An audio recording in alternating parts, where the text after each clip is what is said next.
brief here, do a quick introduction here and tell you a little bit about how we got here.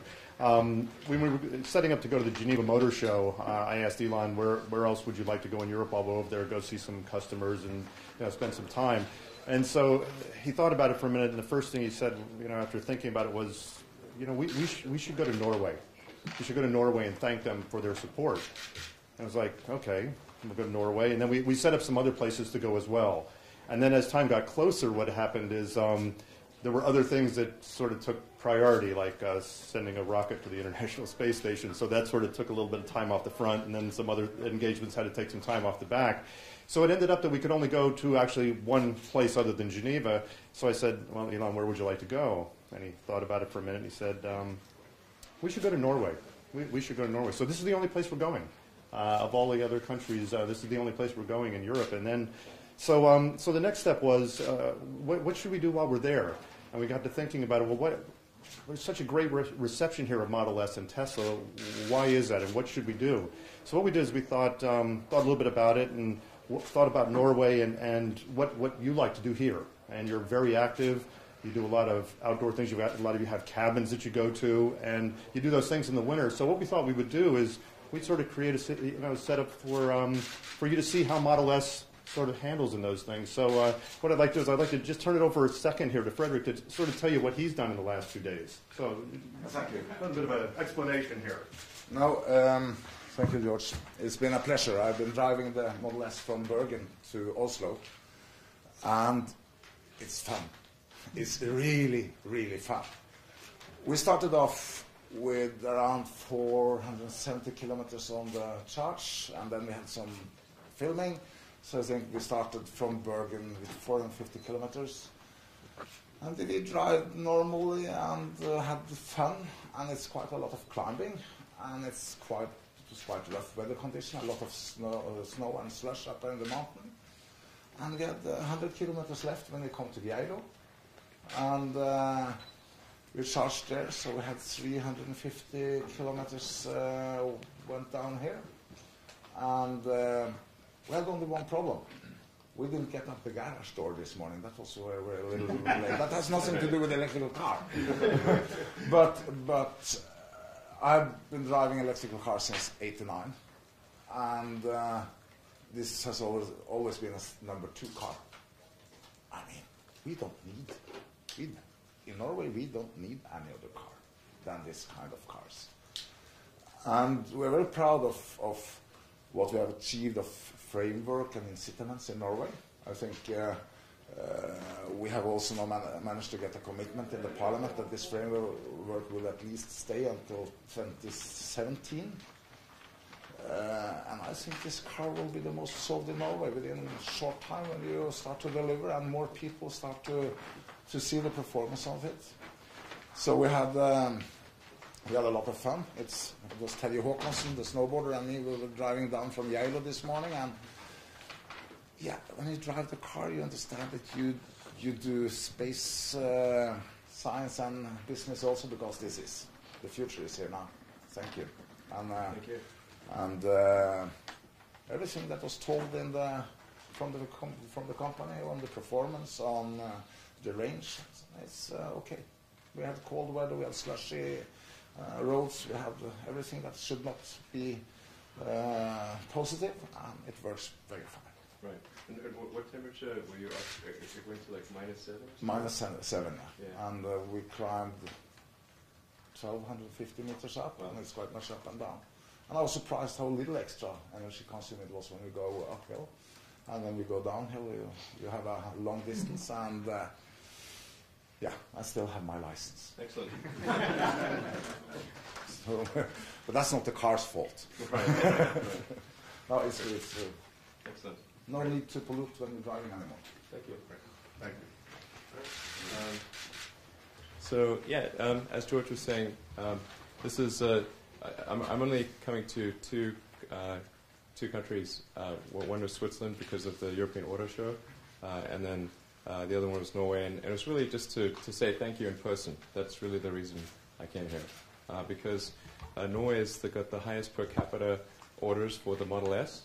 And I think Norway actually is likely to be the world leader in electric cars per capita. I think that's pretty awesome, and to set a great example for the rest of the world. And you may have read that sometimes we get some criticism that maybe our car doesn't work in the cold, and this is not true. And I try telling people, hey, you know where our #1 per capita sales are? Norway. Norway is not a hot place. Okay. Summer is good, but winter gets pretty cold. So, in fact, even before the Model S, this is before the Tesla Roadster, our sports car, the person who has the most number of Tesla cars is a Norwegian, Jens Kvartholm. And the reason I met him was because when we opened the Milan store, he brought a lantern. So he flew his family from Norway to meet me at that store to give me a lantern. And I thought, he didn't have to do that. So I think that's indicative of the spirit of the people that I've met from Norway. And I know there's people are going to say, okay, well, what about, is it just about tax incentives? It can't just be about tax incentives, because in the Netherlands and in Denmark, they also have no tax on electric cars. And yet there's a huge difference in per capita purchases of our car. So it's much more than that. And so I just want to come say, thanks in person, and to also say that we're going to try to, we're a small company, so we don't have a lot of resources, we don't have a lot of marketing money or anything like that. But but there are a few things we can do to reciprocate. One of them is we're going to make sure that the first Tesla superchargers outside of the United States are in Norway. So you're going to get the first of the Tesla supercharger technology outside the US will be here, even before it covers the US. So there'll be parts of the US that don't have it, and it's still going to be here. We're also going to deliver the first Model S's in Europe are going to come to Norway. So those are things that we can do to reciprocate as gesture of appreciation. If we can think of other things, we'll do those too. So that's mostly why I wanted to come and say thank you, and we're going to do whatever we can to reciprocate and respond in kind. So, timing? Oh yeah, timing. So when are these cars arriving? So we start production on the European spec Model S in June, and then first deliveries are expected in July. If we can, we'll try to accelerate that a little bit, but I feel confident that that's timing that we can make. And we're going to allocate a disproportionate number of cars, like a lot of cars in our June production to the European spec and to Norway in particular. Like I said, we want to do everything we reasonably can to respond in kind. And if you order today, when will you get a copy? If you would order today, right? Exactly. Exactly. This is why I'm the engineer. If you order today, you should get your car in approximately October of this year. But the reservation rate is increasing quite a bit worldwide. So if you're interested in getting a car this year, I would recommend placing a reservation quite soon, because within a few months we will have sold all the cars for this year.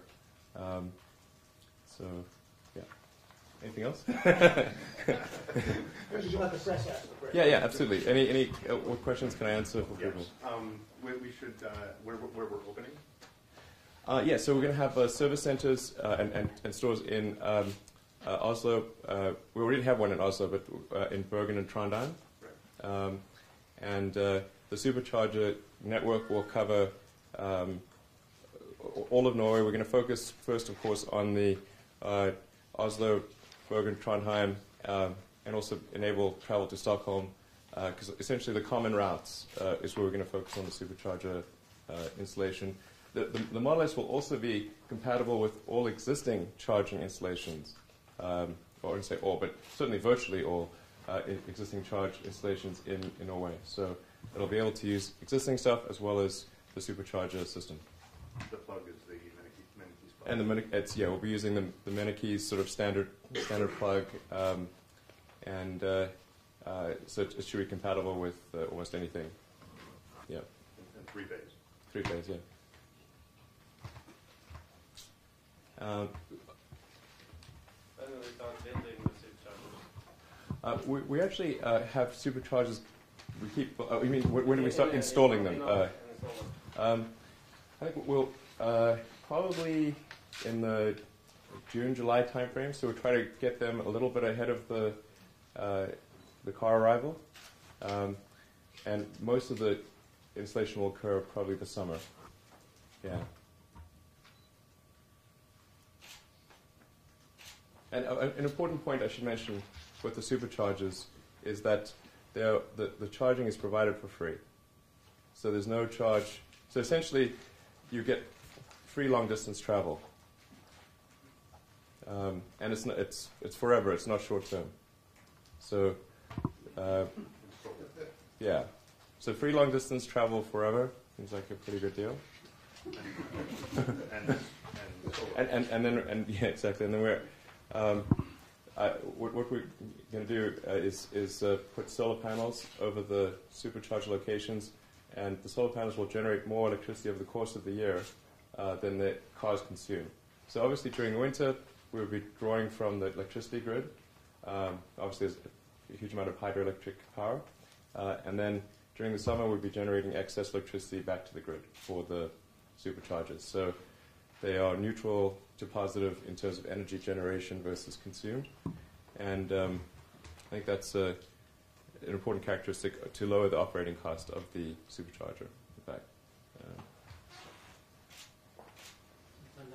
I just wonder if you are going to manage this process of putting up superchargers on your own, or if you have cooperating companies here in Norway. I think we're working with a few options. I'm not familiar with the details, but generally we tend to work with local and national governments and with whoever is operating the common highway rest stops. So essentially, at the places where you would typically stop along a highway between one city and the next, whoever has ownership of that highway rest stop, that's who we tend to work with. So it can vary quite a bit. In the U.S., sometimes that's with the state government. Sometimes it's with a private operator, and it kind of depends. We try to pick what is most convenient to people. And like I said, we work with existing highway rest stops where people are stopping anyway in order to go to the restroom, grab a meal, have a coffee, and then you can plug your car in, and by the time you come back from restroom, meal, coffee, getting a coffee, then your car is ready to go again. Because the supercharger, the right way to use the supercharger is to sort of stop for half an hour after maybe 2 or 3 hours of driving, and then after half an hour, it's replenished the 2 or 3 hours of driving, and you can continue your journey. That's approximately the convenience inflection point. Is that ratio of 5-to-1 to 8-to-1 in terms of drive time to stop time. That's what people do anyway with a gasoline car. And so if you can achieve that level with an electric car and it's free, it seems like a logical thing to do. My name is Anders. I represent TV2 News here in Oslo. Everyone seems pretty stoked about what you're presenting here. But can you give us some facts and figures? How many cars have been ordered here in Norway and worldwide?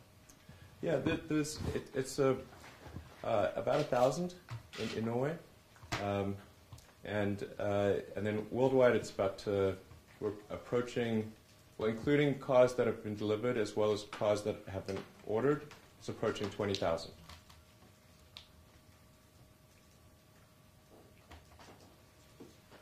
And you're absolutely serious about offering a lifetime free supply of power? You have it on camera. Yep. Yes. No, I'm serious. The reason we can do that, because it seems like, how is that possible? And I think we always try to say, hey, the cost of operating an electric car is so much less than a gasoline car, because the cost of electricity is so much more efficient to generate electricity at a power plant, or if you've got hydropower, I mean, the water's just falling down. I mean, you may as well use it. So the cost of electricity is just, it's so much lower, and electric cars are so efficient that the cost relative to petroleum is maybe 1/10 of what the petroleum cost is. So, and then the number of long distance trips that people tend to do is also a lot less than they think. They always remember the one trip they took that was like the super long trip, and they forget it was like 5 years ago. But we try. But what we're trying to do is answer what is maybe a fear that people have that they can't take long distance trips, or if they do, it impedes their sense of freedom. And we want to say, hey, this is actually more free than a gasoline car. You can leave your wallet at home, pack a lunch, and you don't even have to spend money to go from one place to another. That's great. And then, you know, when you have, since we work with existing highway rest stops, we don't even need any additional, like the incremental construction cost is tiny because we use existing parking spaces. We put the solar panel over the existing parking spaces. Then we have the supercharging connectors. And for the supercharger, we essentially use the same charger that we're able to mass produce that's built into the car, but we take those and we run a bunch of them in series and parallel to create the supercharger. So the supercharger electronics cost maybe $20,000. It's not very much. And the Model S has so much range that you don't need very many stops to go from one place to another. You know, so it's even in a sort of Norwegian winter, it's sort of on the order of a 400 kilometer range. So. Yeah, my name is Geir Svara. I'm presenting The Men magazine. The model Tesla X, Norway is a sub-country. When can we expect to see the first cars in Norway? Right, for the X, to be clear. So the S is the sedan, the X is the SUV. Yeah, I'm thinking about the X. Yeah, and so the X would be 2015. 2015. Yeah. Okay. We'll start production of the X late next year, and the first deliveries in Europe will be sometime in 2015. Okay, so they can be here in 2015. Yeah. Now, I should say that the Model S, although it is a two-wheel drive, works quite well in snow and ice. In fact, we have videos on our website showing the car maneuvering on a surface that is entirely of ice and snow. So it can do slalom maneuvers. In fact, I don't know if we'll get this sense of humor, but I don't know if anybody's seen a movie called Spinal Tap, but the volume in the Model S goes to 11, and I have this sort of idea of doing I know this is going to probably get picked up horribly, but I'm doing a miniature Stonehenge and on an ice lake, and doing sort of maneuvering around a miniature Stonehenge. I think probably me and about 6 other people would find that funny, but I thought that might be a fun thing to do. I did an interview with Mr. Henrik Fiske last year in Oslo. He wasn't so keen about electric cars as about plug-in hybrids, of course. Right. He believes it's going to be a battle between those two solutions. What are your opinion there? Well, if it is a battle, the result is pretty clear. Fiske is not doing very well, it's possible it might get bought by the Chinese or something, but they haven't manufactured a car, from my understanding, in 9 months. So that's not a good sign. My feeling about the plug-in hybrid is that it's something that seems at first like it might be a good path to go, but then what you effectively have to do is you have to split the baby, and now you have to say, okay, you're going to have a whole gasoline powertrain and a whole electric powertrain. And so now you've got a car that's very heavy, it's expensive, the internal space is much less. If you've driven in the Fisker, then you see what I mean. The Fisker is bigger on the outside than a Model S, but it is classified in the US as a subcompact because of the interior space.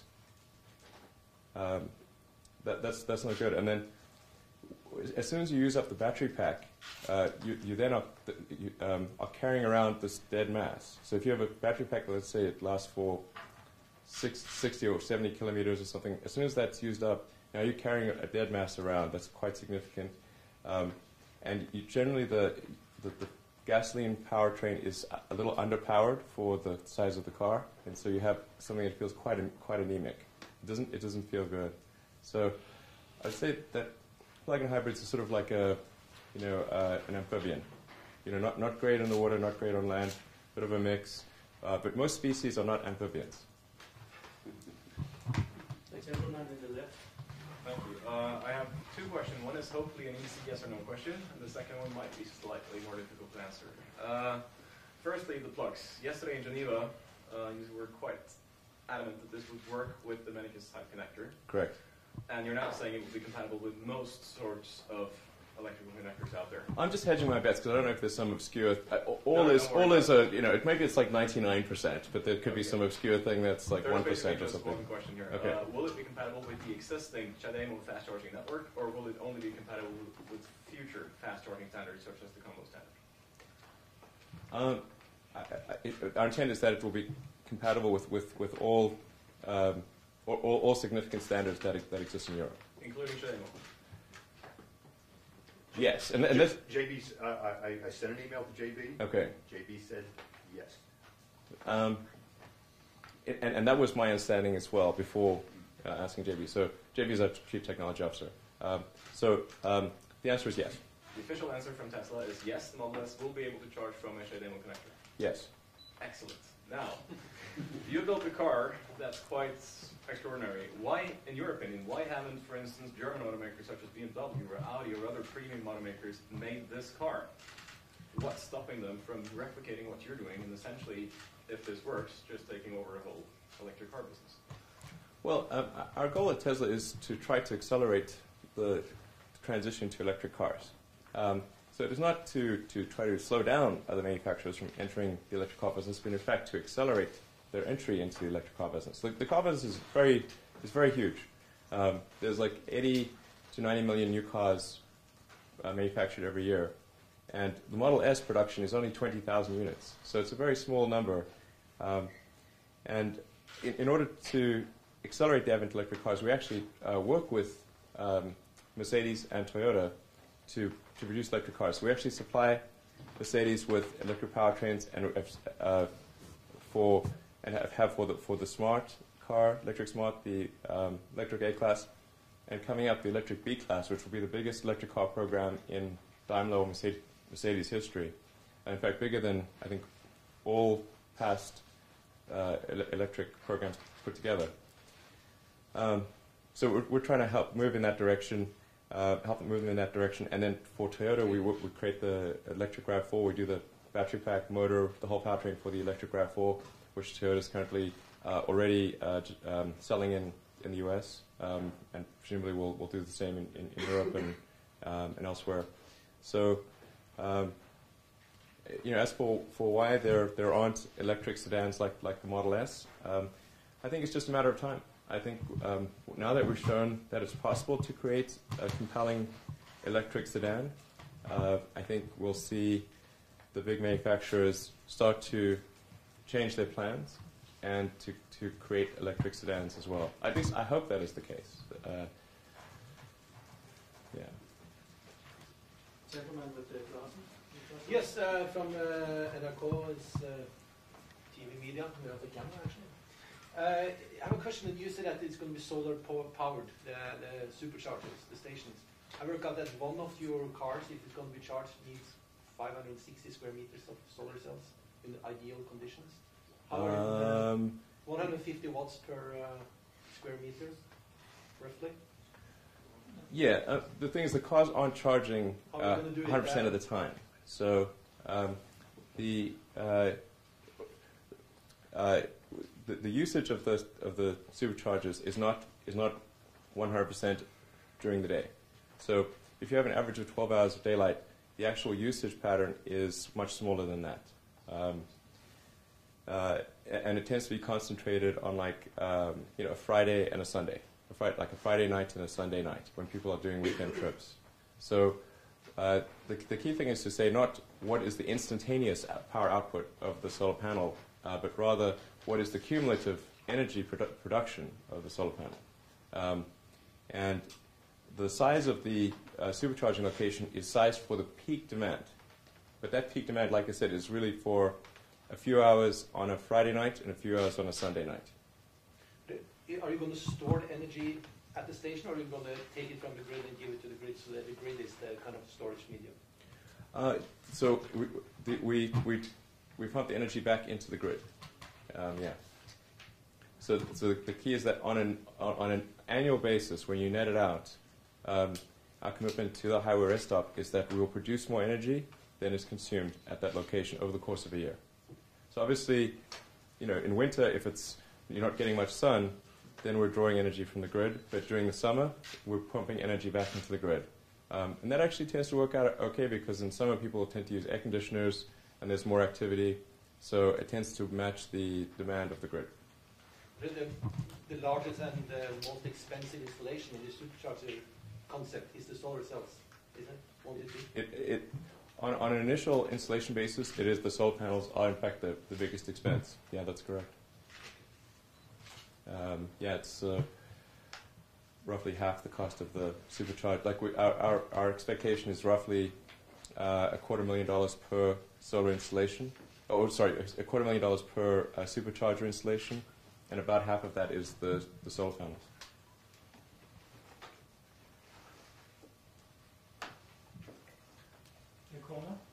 Thank you. I'd like to know who's the primary sort of model buyer of Tesla Model S, and how much does it cost?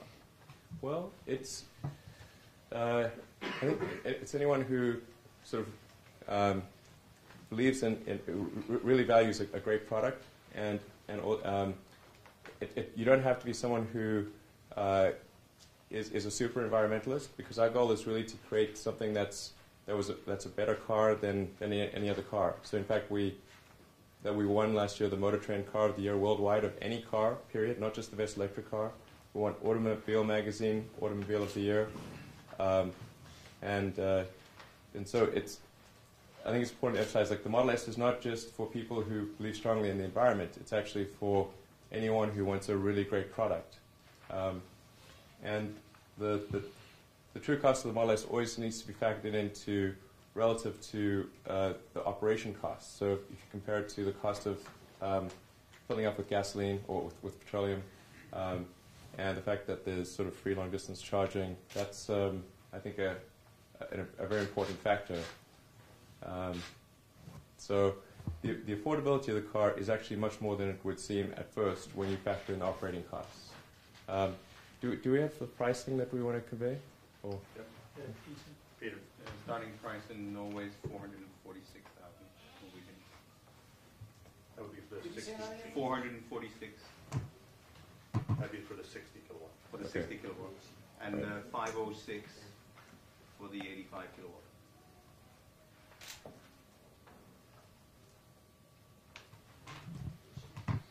More questions? Yes. You did have a data log on the Tesla S that the New York Times borrowed. Right. Will you also have that when Norwegian motor journalist tests? We have a policy of always logging our test drives, but we've never really had to do anything with the logs because people are always pretty accurate, or if they're off by small amounts, The thing that really bothered us about that particular test drive was that it was actually off by a lot, and it was not an accurate characterization of the drive.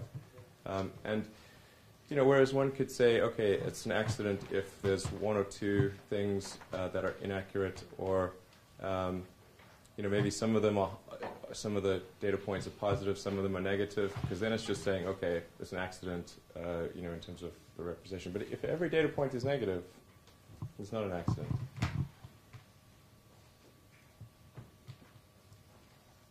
Yes. Yeah, I'm from newspaper the Bergen Times, like Dina. What do you see as the main barriers for a global breakthrough for electric cars? I think in terms of for global breakthrough for electric cars, I think it's really important that people experience a compelling electric car, and there haven't been great options in the past. It's been typically cars that didn't look great, or they were impeded in some way. So there weren't good acceleration. There was low range. Maybe the handling wasn't very good. And, essentially, people were generally asked for an electric car to buy a bad product at a high price. And so we have to change that perception. That's why we worked super hard to win the Motor Trend Car of the Year, because that says it's not just the best electric car, it's the best car of any kind. And changing that perception is very difficult, because people are used to what they're used to. I mean, there's a certain comfort to that. So we really want to get as many people as possible exposed to the potential for an electric car, and then also have the other manufacturers see how people react to the car, see the adoption, and if they see that customers want electric cars, then the big manufacturers are going to make electric cars. And so that's really what we have to show. Yeah. More questions? All right, thank you. Oh, sorry. Yeah. When big companies like BMW and Audi and so on are going to produce electric cars, what are you going to do then when they are coming in with huge amount of money? Well, one of two things will happen. Either our cars are good and people will buy them, or they're not, and we will die.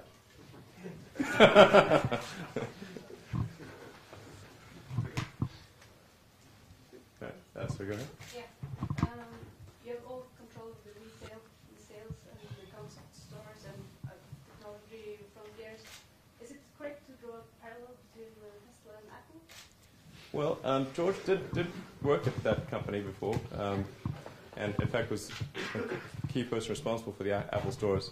So there's a lot to learn from the way Apple did its retail concept. I mean, for cars, it is different because you've got servicing. That's a very significant part of vehicle ownership. And a car is also an asset that people have for a much longer time, and it's a much bigger investment. It's a much tougher decision that people have to make, because a car is the biggest single integrated item that somebody buys apart from a house usually. So we do have a lot more to sort of think about than selling consumer electronics. It's a more complicated problem, but I do think there's a lot that Apple did right in the retail experience. Most importantly, I think you want to create a store where people are drawn to the store. Like if you pass by, you want to feel like you're magnetically, like you have a desire to go to the store. And when you leave the store, the most important thing that we tell people in the Tesla stores, the most important job is make sure that somebody looks forward to coming back to the store again. Then you've done a good job. So, and I don't know what it's like in Norway, but in the US, that's not usually the experience when you buy a car.